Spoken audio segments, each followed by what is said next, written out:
ലോകകപ്പിൽ തുടർച്ചയായ രണ്ടാം ജയം ലക്ഷ്യമിട്ട് അർജന്റീന ഇന്നിറങ്ങും. രാത്രി 10:30 നടക്കുന്ന മത്സരത്തിൽ ഓസ്ട്രിയയാണ് എതിരാളികൾ.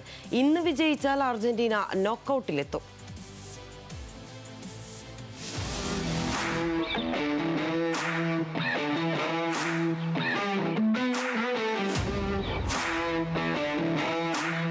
ആധികാരികം, സന്തുലിതം അർജന്റീന. ആശങ്കകളില്ലാതെ ലോക ചാമ്പ്യന്മാർ. ലോകകപ്പിലെ രണ്ടാം മത്സരത്തിനിറങ്ങുമ്പോൾ തുടർജയത്തോടൊപ്പം നോക്കൌട്ടുമാണ് അർജന്റീനയുടെ ലക്ഷ്യം.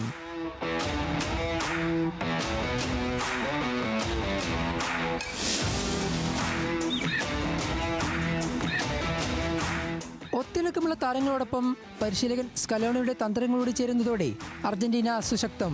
കഴിഞ്ഞ മത്സരത്തിൽ കളിച്ച ടീമിൽ ഇന്ന് ചെറിയ മാറ്റങ്ങൾ ഉണ്ടായേക്കും. മുന്നേറ്റ നിരയിൽ ഹൂലിയൻ അൽവാരസും നിക്കോ ഗോൺസാലസും, പ്രതിരോധത്തിൽ മൊളീനയും സ്കലോണി കളിപ്പിച്ചേക്കും.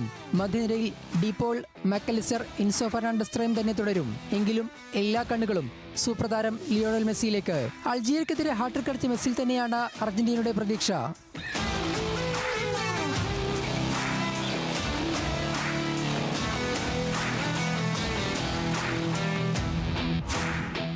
ആദ്യ മത്സരത്തിൽ ജോർദാനെ തോൽപ്പിച്ച ഓസ്ട്രിയക്കും ഇന്ന് ജയിച്ചാൽ നോക്കൌട്ടിലെത്താം. റയലിന്റെ ഡേവിഡ് അലാബ, ബയണിന്റെ ലൈമർ, ഡോട്ട്മുണ്ടിന്റെ സാബിറ്റേസർ തുടങ്ങി ഒരുപിടി മികച്ച താരങ്ങൾ ഓസ്ട്രിയക്കുമുണ്ട്.